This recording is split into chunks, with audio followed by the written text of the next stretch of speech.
Hello students, Mr. Yen here. For the last time of the school year, we are doing our writing exercise. We're taking a little break from what we're learning, learn some different history, and practice our writing at the same time. This time, we'll be reading and writing about Ronald Reagan's address to the nation following the explosion of the Challenger. So let me give you some context. The Challenger was a space shuttle. In 1986, it was launched into space with a crew of 7, one of which was a school teacher. She was the first ever civilian astronaut, so she was a regular school teacher that was then trained to go up into space. She wasn't like an Air Force pilot or anything, which is what most of your astronauts are. So it was a big deal. About a minute after launch, however, the shuttle exploded in the sky while millions of Americans watched either there at the launch site or a lot were watching on television. It was sent live through the national television. Then President Ronald Reagan had to address the nation on this tragedy later that day, and that is what we are reading today. Please read the address below and answer the 2 questions using complete sentences. Your response should be 2 paragraphs long.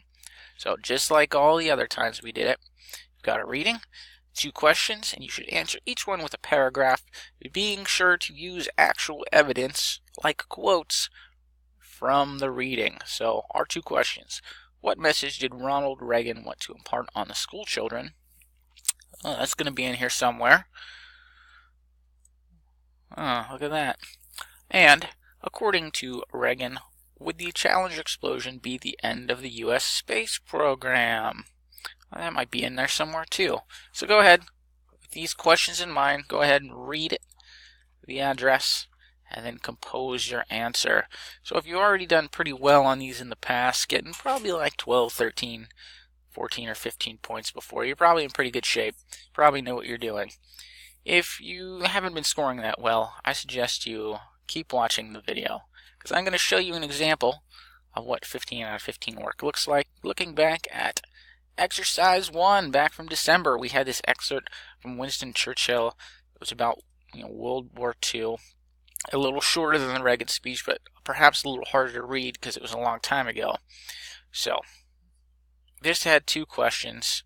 Will Winston Churchill ever surrender to Nazi invaders? What evidence from the speech supports this? Even if the island of Britain were to fall, would they still keep fighting the Nazis? What evidence from the speech supports this? Alright, so if I'm looking at a 15 out of 15 answer, like we have right here, I see, right off the bat, there are 2 paragraphs. Now, this student more or less restates the question in the answer. From what is said in Churchill's speech, it does not seem that he will surrender to the Nazis. As he said in his speech, and we have got a quote here, a big nice long quote, and then he explains the quote. Churchill is determined not to fail and is fueled to defend his homeland from invaders at whatever the cost. He says himself he would never surrender to the Nazis. He actually has 2 quotes in his first paragraph. That's excellent. You really only need 1. Now, there's a whole other paragraph here answering the whole other question. I believe that even if Britain were to fall, the people of Britain would still fight for however long it would take. His speech is inspirational, and I believe any British soldier that heard it or read it will become fueled with determination to never surrender. Oh, and look, here's a quote. Big, long quote. These are the words of a man who will always fight for his homeland and freedom. So, not only does he restate the question in the first part of the paragraph, he provides a quote supporting his answer, provides his answer, and then even goes on to explain the quote, which might be a little hard to understand. So, that's the first thing I look. Are there 2 paragraphs? Is he restating the question in the beginning? Of each paragraph. Is there a quote in each paragraph? Does he answer the question?